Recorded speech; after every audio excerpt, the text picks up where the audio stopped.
Bienvenidos de nuevo. Nos acompaña otra vez Alistair Crook, ex diplomático británico y experto en Oriente Medio. Les recomiendo mucho leer su Substack, Conflicts Forum. He dejado un enlace en la descripción y antes que nada, gracias por volver al programa. Quiero hablar con usted sobre algunos de los artículos que ha escrito. Quiero analizar a fondo lo que está ocurriendo ahora en Asia Oriental, porque la guerra contra Irán parece ser un auténtico polvorín. Es decir, Itzhak se está ampliando, se está extendiendo y muchos de los conflictos están interconectados. Vemos, por supuesto, Irán, Israel y el componente entre Abu Surat.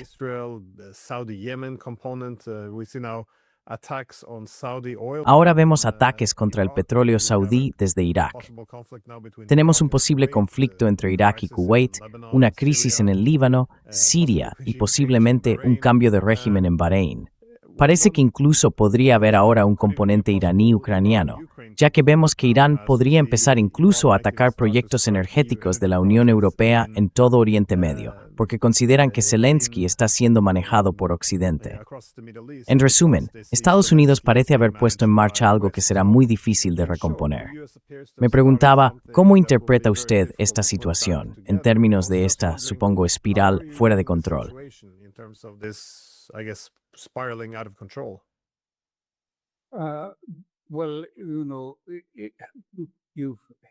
Bueno, has dado en el clavo. Quiero decir, de momento está relativamente indemne, pero toda la región está en llamas.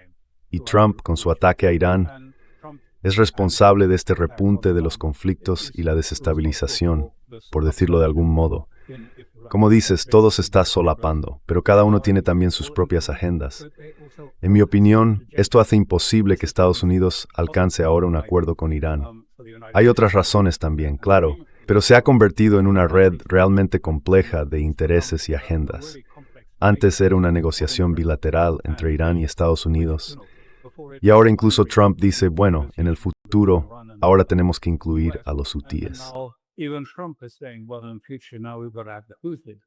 Remember, it wasn't so long ago he said, well, we've got to have Hezbollah. Recuerda, no estaba tan equivocado. Dijo, bueno, tenemos que contar con Hezbollah.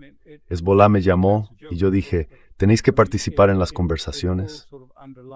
Quiero decir, es una broma, claro, pero en cierto modo, todo esto pone de relieve la complejidad. Así que, si empiezas por la parte más compleja o la más complicada desde la perspectiva de Estados Unidos, sería Yemen. Y lo que ha ocurrido, solo para dar un poco de contexto a quienes nos escuchan, si te parece bien, es que realmente ha habido un alto el fuego en marcha con Arabia Saudí. Y también ha habido un asedio por parte de Arabia Saudí contra la zona de Yemen controlada por los hutíes y Sanaa durante más de 10 años, un asedio a los puertos y aeropuertos. Y por supuesto, lo resienten profundamente y se oponen a ello.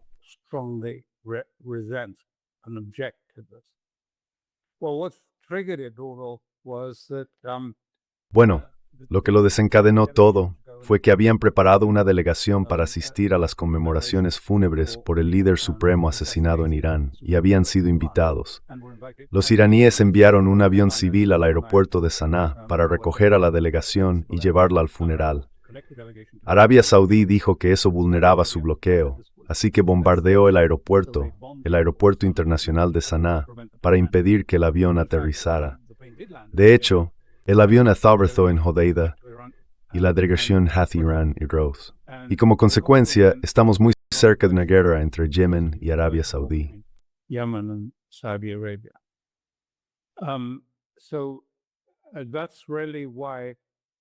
Así que esa es en realidad la razón por la que surgió. Yemen declaró entonces, siguiendo más o menos la línea iraní, de asedio en asedio. Nos habéis impuesto un asedio durante 10 años. Nosotros imponemos un asedio a Arabia Saudí. Y eso significó en la práctica el cierre del Mar Rojo a los puertos de Arabia Saudí.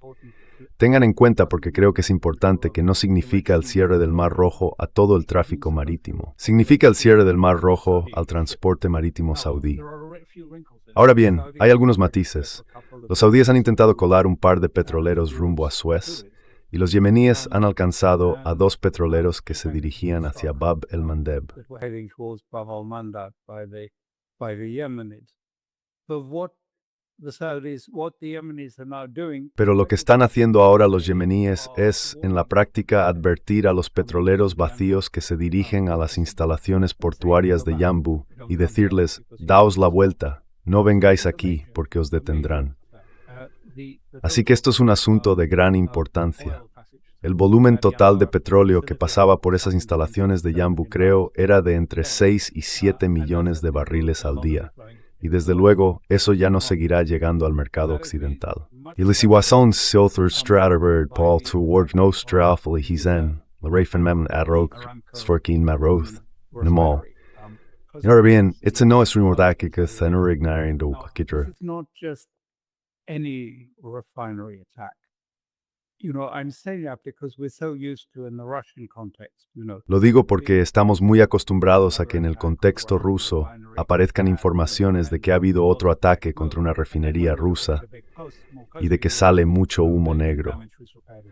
Luego lo miramos un poco más de cerca y descubrimos que los daños se repararon en unas horas y que vuelve a estar operativa. Con la refinería de Jizan, en primer lugar, no es solo una refinería, es la refinería. Es una refinería de última generación, con todo tipo de prestaciones, al parecer la más moderna del mundo, pero no se limita, ya sabe, a destilar productos petrolíferos. Hace muchas más cosas. Y está ardiendo, sigue ardiendo. Y se ha quemado, realmente se ha quemado. And it is burnt, really burnt. So when you look at this, Así que cuando miras esto, la pérdida de petróleo saudí, quiero decir, si lo sumas todo, probablemente supone cerca de quizá el 20% del petróleo que pasaba por el Mar Rojo. Y esa cantidad total de Hormuz, que es mucho mayor, ya sabes, varía de un día a otro, pero probablemente representa otro 22% del suministro mundial de petróleo. Estamos hablando de un golpe enorme al suministro mundial de petróleo, un golpe realmente enorme. Y lo que resulta tan extraño es que los saudíes no han dicho nada. Si lees la prensa europea, cosa que quizá hayas hecho, encontrar alguna referencia a esto es realmente raro. Es casi como si lo hubieran apartado de la agenda informativa.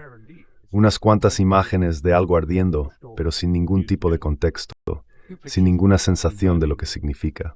no sort of context given to it, no sort of sense. And in fact, the whole of Europe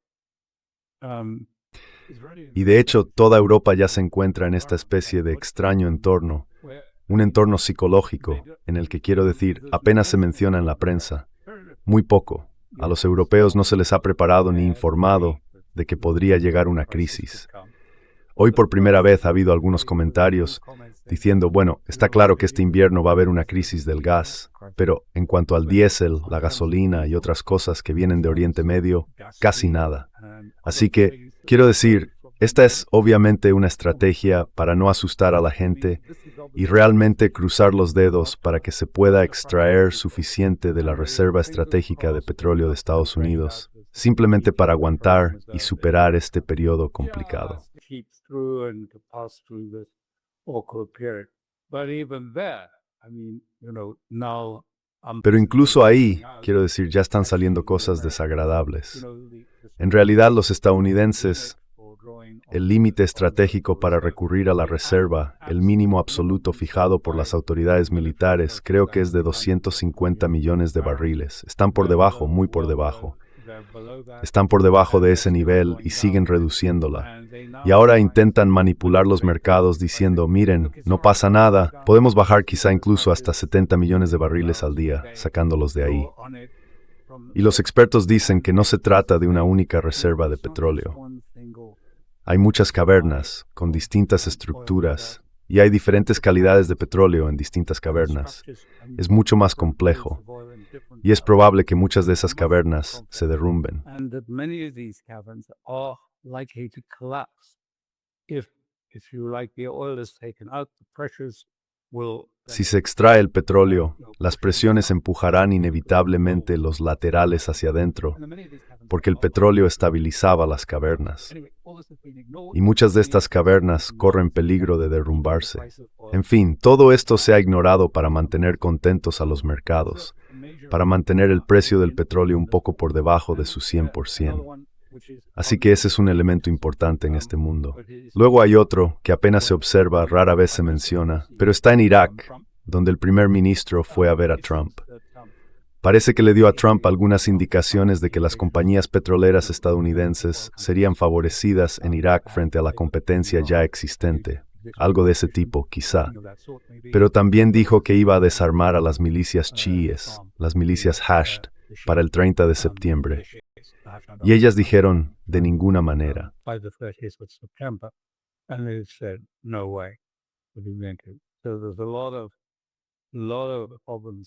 Así que allí hay muchos problemas. Y las fuerzas especiales iraníes están combatiendo en Irak, al otro lado de la frontera de Qarun al-Shar. Luchan allí regularmente contra los kurdos. Las fuerzas especiales iraníes han entrado y asesinado a 7 u 8 dirigentes de la milicia kurda allí. Los han bombardeado y han atacado sus suministros y sus líneas de abastecimiento. Así que Irak se encuentra en una situación de cierta inestabilidad, o eso decimos. Podría ser aún peor. Creo que el funeral mostró con mucha claridad la fuerza de... No la llamo poder iraní porque no es realmente poder iraní. Es la fuerza civilizatoria de Irán. Quiero decir, millones salieron, por supuesto, en Kabul, pero también en Qom e incluso en Isfahán. Así que, en fin, ¿cuántos fueron? Unos 15 millones más o menos acudieron a su funeral.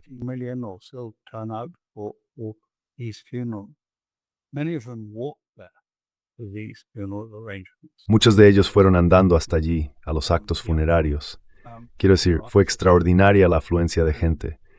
E Irak es un país chií, y el líder supremo de Irán era el marja, es decir, el guía, la fuente de emulación para muchos, aunque no para la mayoría, de los chiíes de Irak.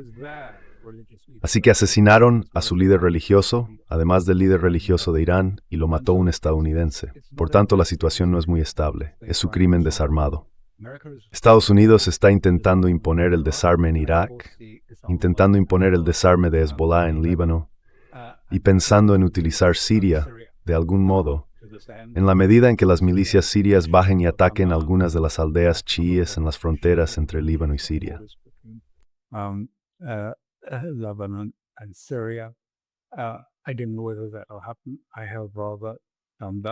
No sabía si eso iba a ocurrir. He oído comentarios bastante sombríos al respecto. Pero Turquía también está en un estado de pánico e incertidumbre, aunque Erdogan dice que apoya la idea de, o en realidad no tanto. Creo que la clave es esta. Todo el mundo dice que no se opone, y lo interpretan como algo negativo, aunque no se opone a que Siria se implique en el Líbano. Pero está claro que tiene reparos, y está introduciendo radares y otros recursos en Siria, hasta llegar a Damasco. Israel le amenaza con la guerra, y dice, no vamos a permitirlo. Así que tenemos eso. Y la otra cuestión, que de nuevo recibe bastante cobertura en la prensa europea, es lo que está ocurriendo en Cisjordania.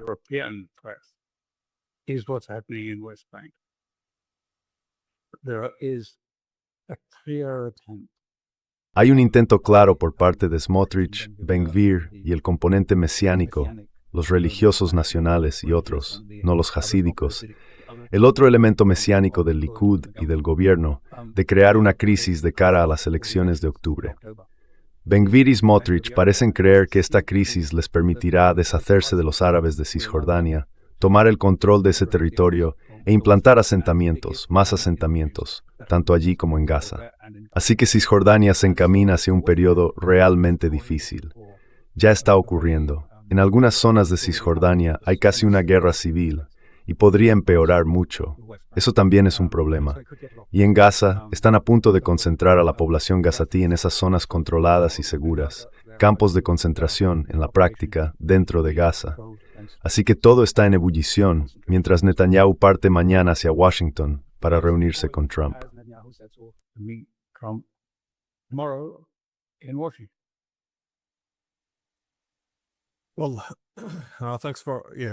Bueno, gracias por explicarlo, porque esto no solo está a punto de desbordarse, sino que además se está complicando muchísimo.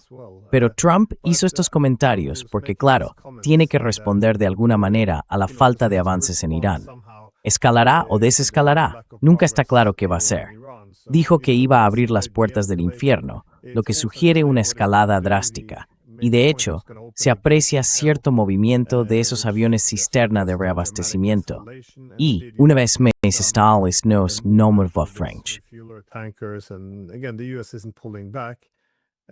So, either it's going for that escalation, Así que ya sabe, o se opta por esa escalada, preparando un gran ataque, o se intenta dar marcha atrás, como al parecer han recomendado algunos asesores de Trump, dado que las armas se están agotando. No hay una vía convincente hacia la victoria. Pero si Estados Unidos decide lanzar ahora un ataque masivo contra Irán, ¿qué posibilidades hay de que Israel se sume? Porque los israelíes parecen, una vez más, tener que quedarse al margen en esta nueva fase de la guerra contra Irán. Pero ¿hasta qué punto cree que Netanyahu quiere volver a involucrar a Israel en esta guerra?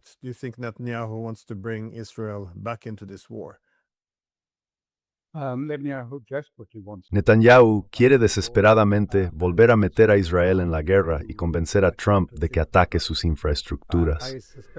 Sospecho que va a decir que tenemos nueva información de inteligencia que sugiere que los iraníes están avanzando con su programa nuclear. Quiero decir, pasa constantemente. Me asombra que Washington se lo crea. Pero en fin, probablemente va a decir eso y quiere atacar las infraestructuras. Parece que lo que puso fin a aquello fue que Brad Cooper, que está al mando, el comandante del CENTCOM, fue bastante tajante al decir, miren, limitarse a bombardear por la zona de Hormuz no va a cambiar la posición iraní sobre las negociaciones ni sobre nada más. En realidad, solo está desperdiciando nuestras reservas de armamento que se están agotando muy rápidamente. Las está reduciendo a gran velocidad. Y entonces quiero decir, si quitas eso de la mesa, ¿qué te queda?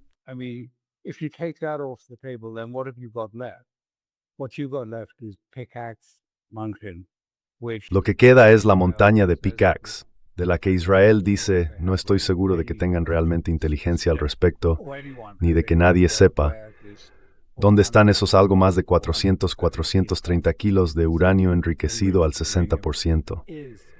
Al parecer estaban en Fordow el 22 de junio, cuando Trump bombardeó Fordow y otras instalaciones nucleares iraníes. Creo que es poco probable que estén en Fordow. Podrían estar en Pickaxe, porque Pickaxe está a mayor profundidad y tiene una estructura más resistente que cualquiera de los otros emplazamientos. Pero creo que nadie lo sabe. Y no creo realmente que tengan información de inteligencia sólida sobre esto. Puede que me equivoque, pero no me lo creo. Así que quiero decir, no son objetivos fáciles. Para empezar, bombardear Pickaxe es una montaña de granito macizo con laderas muy pronunciadas y el nivel de trabajo está a 1000 metros de profundidad.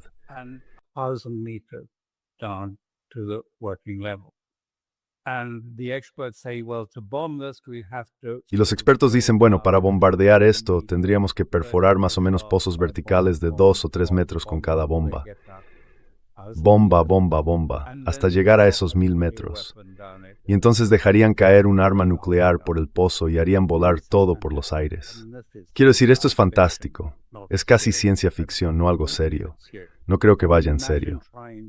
Imaginen intentar abrir un pequeño agujero vertical en una montaña de granito con una pendiente muy pronunciada. Es que, ya saben, algo rebotaría en el fondo. En cualquier caso, creo que eso sería un regalo para Irán.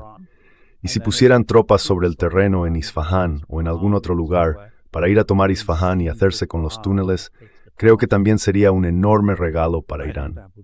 Las tropas serían capturadas o asesinadas.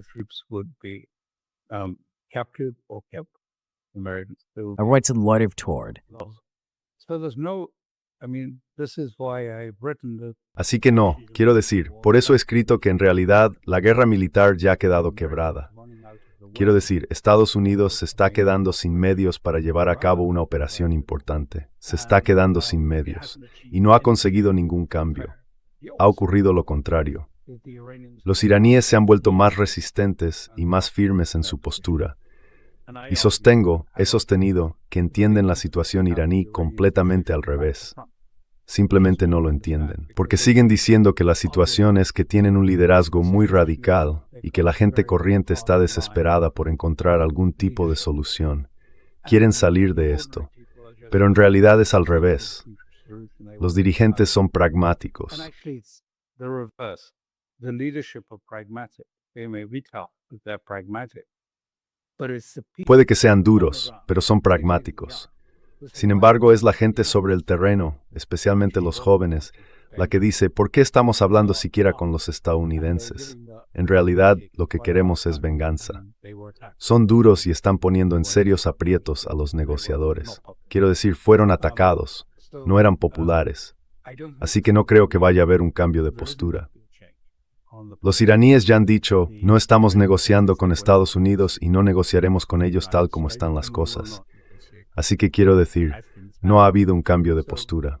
Por tanto, esperaremos a ver qué trae Netanyahu. Y como digo, creo que lo que va a ir a decir es, tenéis que reanudar la guerra y tenéis que atacar infraestructuras. Infraestructuras.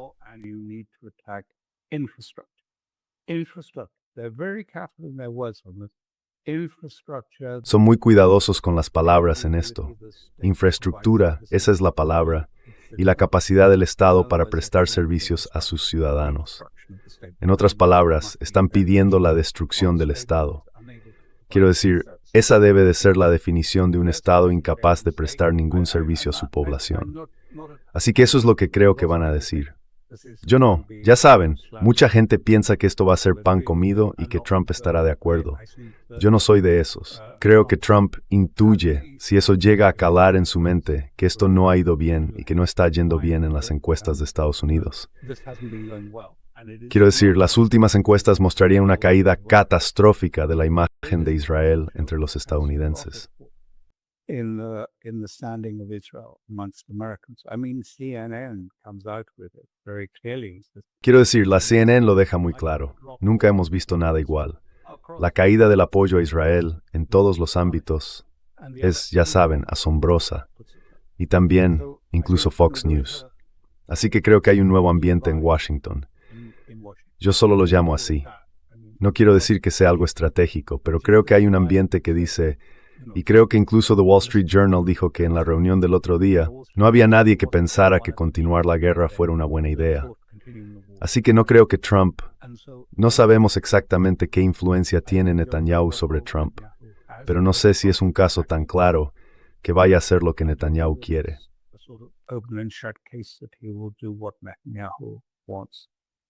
Entonces, ¿qué puede Ben?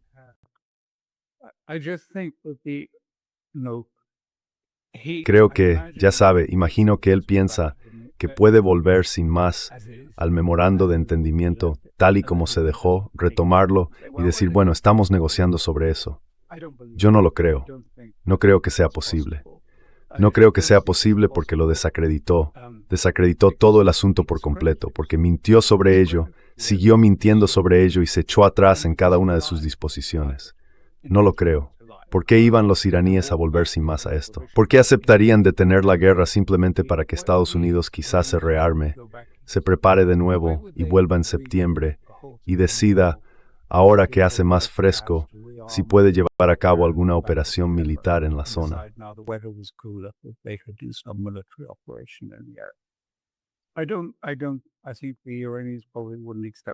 Creo que los iraníes probablemente no aceptarían eso tan fácilmente. Y bueno, toda esta cuestión del lenguaje, he escrito sobre ello. Quiero decir, sobre todo ese lenguaje. Me deja impactado oír lo que dicen en Fox News y cosas así, que son todos malvados, que son solo una banda de matones, que en realidad ni siquiera son seres humanos.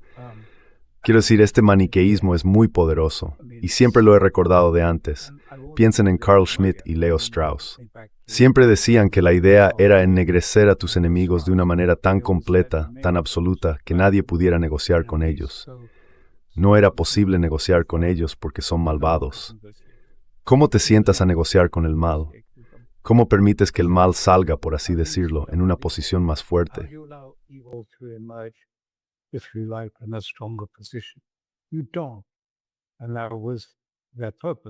No, y ese era su propósito. Y por supuesto Israel repite esa cantinela todo el tiempo. Los iraníes son malvados, malvados. Hay que derrotarlos total y completamente. Pero quiero decir, limitarse a decir que son tan malvados sí que bloquea cualquier posibilidad de negociar, sobre todo con un país tan sofisticado como Irán. Y eso, junto con la especie de expansión de la guerra regional, significa que no creo que haya salida.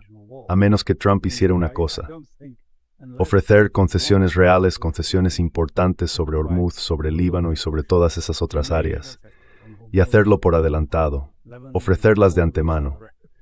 Porque nadie le cree cuando dice, ya sabes que si las cosas salen bien, recuperaréis todo vuestro dinero, bla, bla, bla.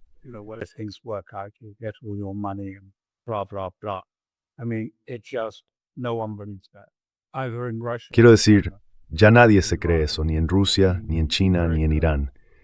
Creo que la capacidad de Estados Unidos para negociar, en la concepción diplomática tradicional de esta misión, ha desaparecido. Estamos en una nueva era.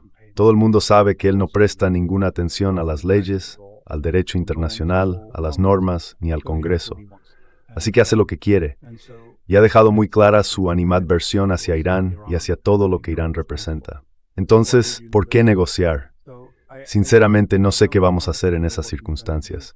Más allá de ser impredecible, no es del todo eso. Así que tendremos que esperar y ver. Yo estaré allí mañana y quizá entonces sepamos un poco más.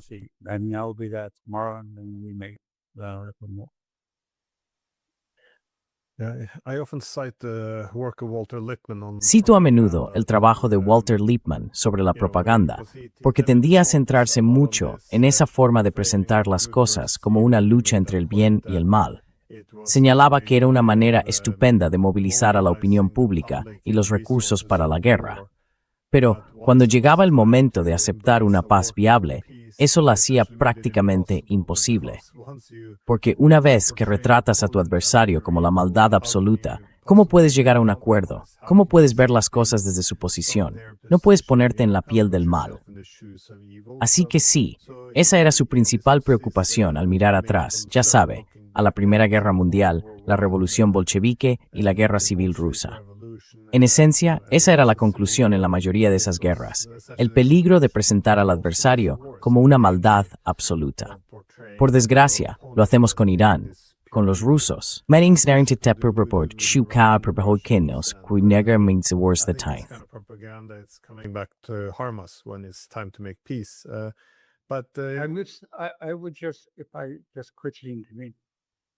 Solo quisiera intervenir un momento.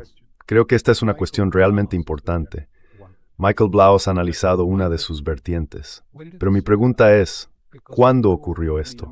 Porque al fin y al cabo Estados Unidos se fundó como, no diré mesiánico, aunque en parte lo era, sino como una sociedad milenarista, la nación redentora que llevaba la libertad, la democracia y todos esos beneficios al mundo. Y en algún momento se volvió radicalmente maniqueo, de blanco o negro. El ejemplo más evidente de esto no fue Trump, sino Biden. No sé si recuerdan cuando estuvo en el castillo de Praga y luego, desde luego, en el Independence Hall, y todo estaba bañado por una luz roja sombría. Era, ya saben, una estética de aspecto siniestro.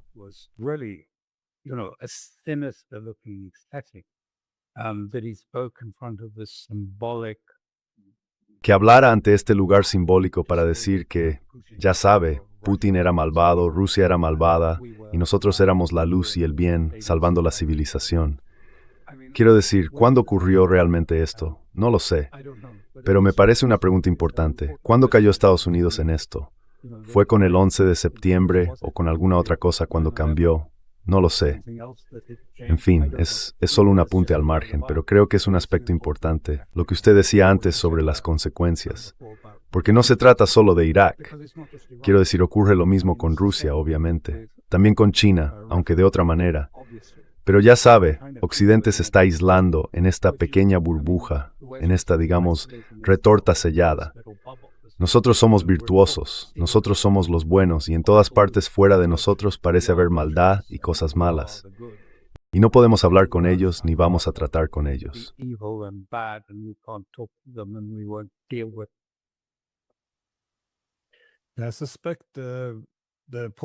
Sospecho que el orden posterior a la Guerra Fría contribuyó en cierta medida, porque si construyes un orden mundial basado en la hegemonía, y en esencia sostienes que el hegemón es benigno, servirá al beneficio de todos. En esencia, conviertes la democracia liberal en una norma hegemónica. Y creo que esto probablemente contribuyó, bueno, al menos en cierta medida. Porque normalmente hay dos maneras de entender el mundo. Una sería ver que la distribución internacional del poder genera competencia por el poder. Pero también reconocerías que la paz significa ponerse en el lugar del adversario, para averiguar en qué aspectos se puede llegar a un compromiso.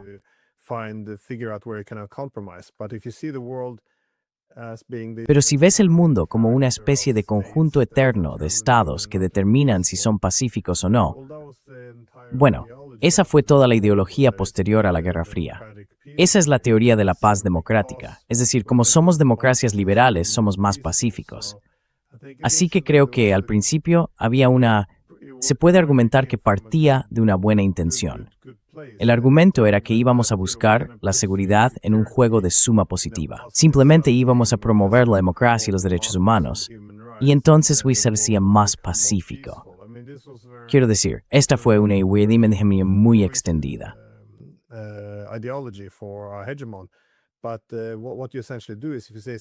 Pero en esencia, lo que se hace es decir que todo depende del carácter interno de los estados. Siempre se verá la debilidad en los demás, así que se atribuirá la bondad a uno mismo y la maldad a los otros. Por tanto, si es el carácter interno de los estados lo que crea la paz o la guerra, entonces son en esencia todos los demás estados los que tienen que convertirse, ser contenidos o ser derrotados. Porque la era del entendimiento mutuo y del compromiso es, en esencia, apaciguamiento. ¿Por qué iban unos valores buenos a buscar un compromiso con valores malos? Y creo que esta es al menos en parte la dimensión hegemónica. Creo que quizá lo hizo demasiado ideológico.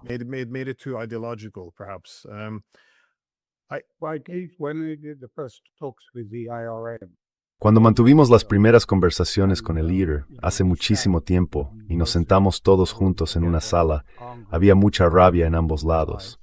Pensamos que eso podría llevar a algún tipo de solución, simplemente reuniéndolos. Pero en realidad ocurrió lo contrario. Fue un desastre. Solo confirmó los prejuicios de cada parte. Así que vio a empezar.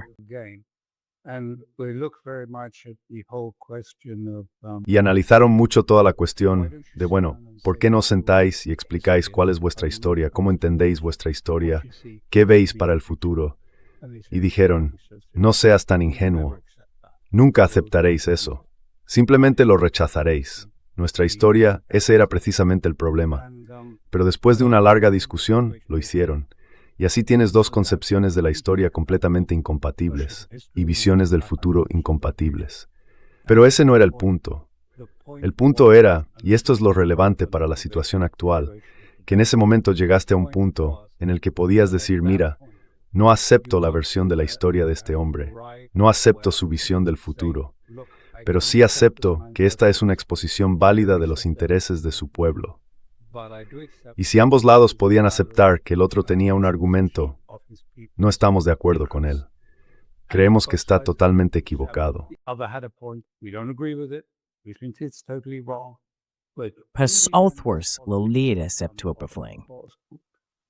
El hecho de aceptar que la otra persona tenía una postura lo hizo posible. Si no aceptas que la otra persona tiene una postura y que no es simplemente malvada, entonces la política deja de ser posible. Basta con pensar en los años 90. Podías decir cosas que eran de sentido común. Por ejemplo, respecto a los rusos, podías decir, bueno, ¿cuáles son los intereses estratégicos y las preocupaciones de seguridad de Rusia? Y los servicios de inteligencia militar y los líderes políticos debatirían, bueno, su principal preocupación sería la expansión de la OTAN. Y quizá reaccionen de forma bastante negativa si hacemos esto. Esto era de sentido común. Mucha gente lo decía. Si hoy repitieras eso, habría enormes consecuencias, porque no puedes reconocer que el adversario tiene preocupaciones de seguridad, al menos que estén siendo provocadas por nosotros.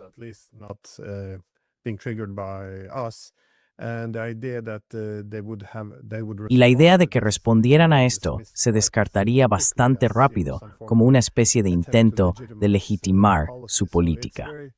Así que es muy, Quiero decir, si repasamos la obra de Kissinger, muchas de las cosas que él habría defendido ya no se podrían decir abiertamente. Pero quería volver un poco a lo que comentabas antes, sobre que los israelíes quieren que Estados Unidos ataque infraestructuras iraníes, porque veo que Trump ha vuelto a las redes sociales, está insistiendo en esto. Bueno, ha publicado una imagen hecha con IA sobre bombardear la isla de Yark. Al parecer, esto es lo que hacen los líderes de Estado hoy en día. Publican en redes sociales imágenes de IA sobre bombardear infraestructuras. Pero de nuevo, puede refugiarse en su propia realidad, si así lo prefiere.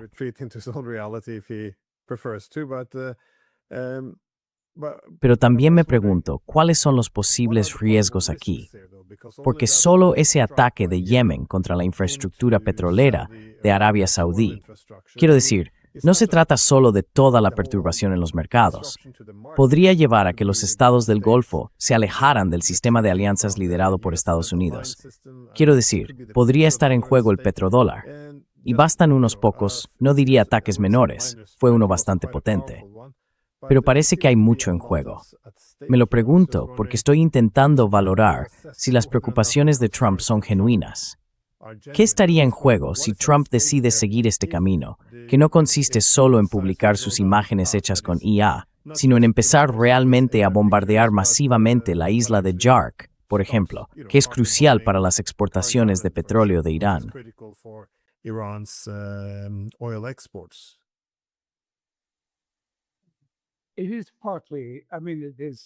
En parte quiero decir bueno, desde luego es una terminal.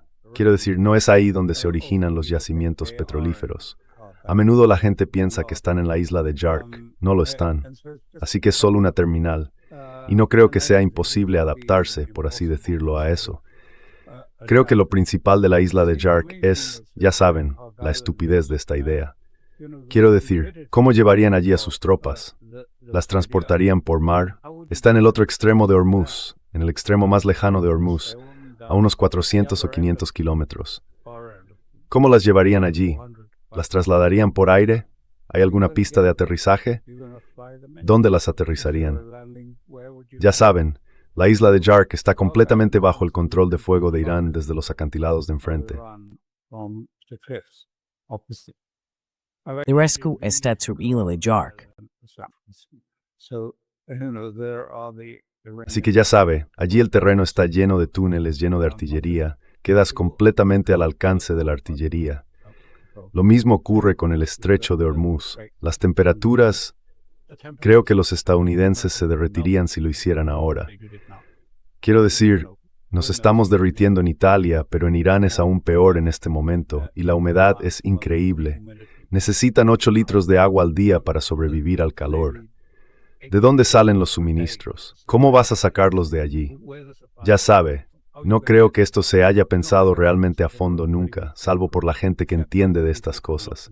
Pero no creo que Trump lo haya pensado a fondo, ni siquiera probablemente la mayoría de su equipo, las personas que realmente le asesoran sobre Irán, según Maggie Haberman.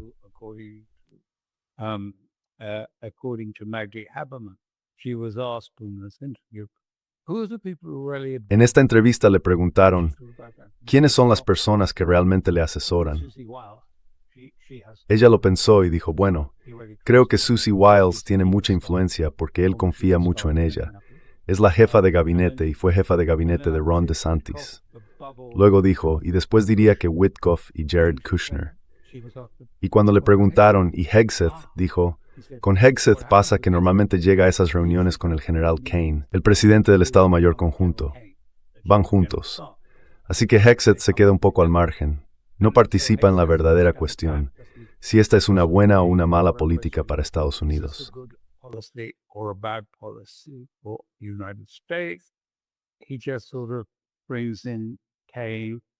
Simplemente incorpora a Kane, que es, ya sabes, a Trump le encantan los generales, de verdad, como sacados de Central Casting, como él dice.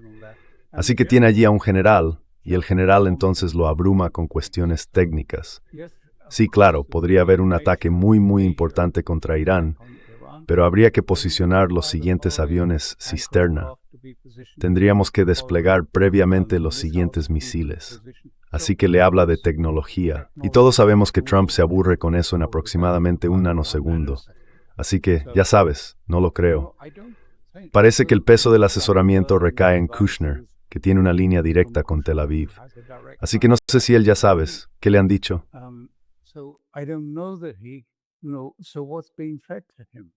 Ah, sí, ya sabes, es fácil. Tenemos el control del espacio aéreo. Dominamos el espacio aéreo. Quiero decir, esto deja las cosas muy poco claras.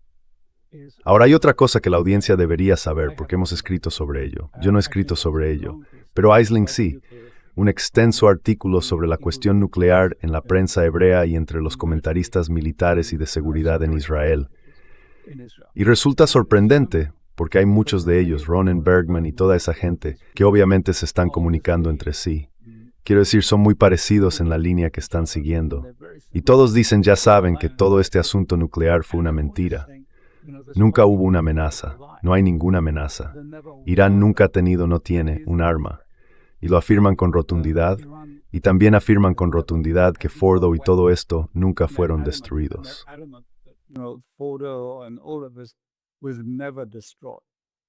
Ya sabe, arrasarlo. Quiero decir, aquí los daños son superficiales, todo está alcanzado por disparos. Pero es extraordinario leer la vehemencia con la que dicen que ya sabe, Netanyahu ha mentido y mentido y mentido sobre esto. Y dan ejemplos. Y decía, ya sabe, cuando quería respaldar la postura de Trump de que habían destruido por completo estas infraestructuras, Fordo, Isfahan, etc., en junio, nadie quería suscribirlo. Quiero decir, lo están diciendo explícitamente en la prensa israelí en hebreo. Nadie quería suscribirlo. Y al final Netanyahu intentaba, las únicas personas que pudo encontrar fueron las de la Comisión de Energía Atómica, y les decía, ¿lo vais a suscribir? Dijeron que no. Y finalmente hubo una especie de frase final de compromiso, una frase ambigua, que se incluyó.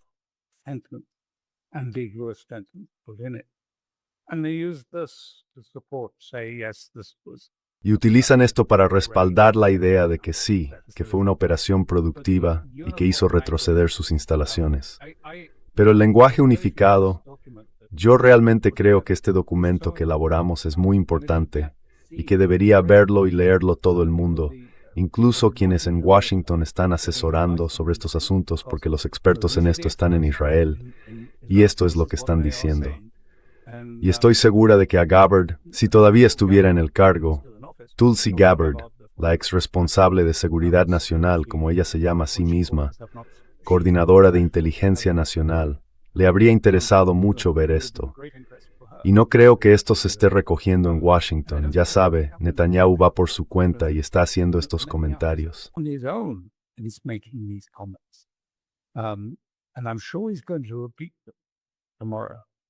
Y estoy seguro de que va a repetirlo mañana en Washington. Ah, sí, ya saben, está avanzando hacia una nueva, ya saben, están reiniciando el programa. Tenemos nueva información de inteligencia que lo demuestra.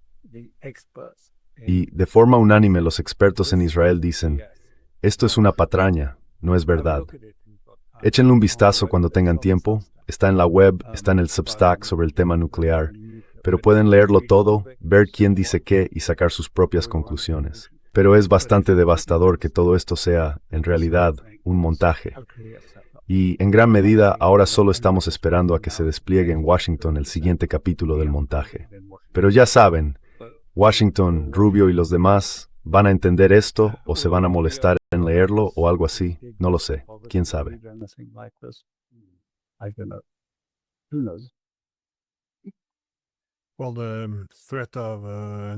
Bueno, la amenaza de la proliferación nuclear o las cuestiones humanitarias siempre son una buena forma de vender una guerra. El problema es que, una vez que has vendido una guerra, resulta difícil dar marcha atrás. En fin, parece que Estados Unidos, o al menos Trump, se ha metido en un callejón sin salida, porque atacar las infraestructuras va a ser problemático. Una invasión terrestre, como has dicho, no se puede abastecer ni apoyar. No veo ningún escenario favorable sobre cómo podría ser realmente una victoria. Por otro lado, la diplomacia también va a ser cada vez más difícil, porque, como decías antes, ¿Por qué Irán iba a hablar siquiera con Estados Unidos a estas alturas? Why would Iran even talk to the United States anymore? At least, if I was Iranian, I would demand a buy. Como mínimo, si yo fuera iraní, exigiría una contrapartida. Algo inmediato que tengan que entregar, por ejemplo, desbloquear algún dinero o algo así. Simplemente para que tenga algún coste abandonar la diplomacia constantemente. Porque ceder ese control de la escalada a los estadounidenses, permitirles decidir cuándo empezar a bombardear, cuándo debe parar, todo eso, es muy peligroso para los iraníes. Es decir, si Estados Unidos cree que puede simplemente apagar la guerra cuando quiera, entrará en guerra con mucha más facilidad. Así que creo que, en fin, creo que la Unión Europea se ha puesto ahora en una situación muy difícil. ¿Tienes alguna reflexión final antes de terminar? Do you have any final thoughts before we wrap up? Yeah, that you are absolutely right. Sí, tienes toda la razón en esto. Ahora tienen el control de la escalada en Irán y no van a cederlo, por así decirlo, ni a permitir que Estados Unidos diga, vale, ahora hay un periodo de alto el fuego en el que todos nos rearmamos, luego volvemos a la guerra, después otro alto el fuego y luego otra vez a la guerra. No creo que lo hayan entendido con suficiente claridad. Para Irán esta es una guerra existencial, así que creo que mantendrán sus opciones de escalada. Incluso podrían entrar en guerra y escalar el conflicto. Quiero decir, se están guardando cartas. Y no es que Israel esté exento, simplemente todavía no le ha llegado el momento antes de que sea necesario jugar esa carta. Así que aún queda mucho camino por recorrer. Si Israel realmente quiere involucrarse en esto, creo que Irán está preparado. No es una amenaza para ellos. De hecho, es algo que estaba en el plan desde el principio.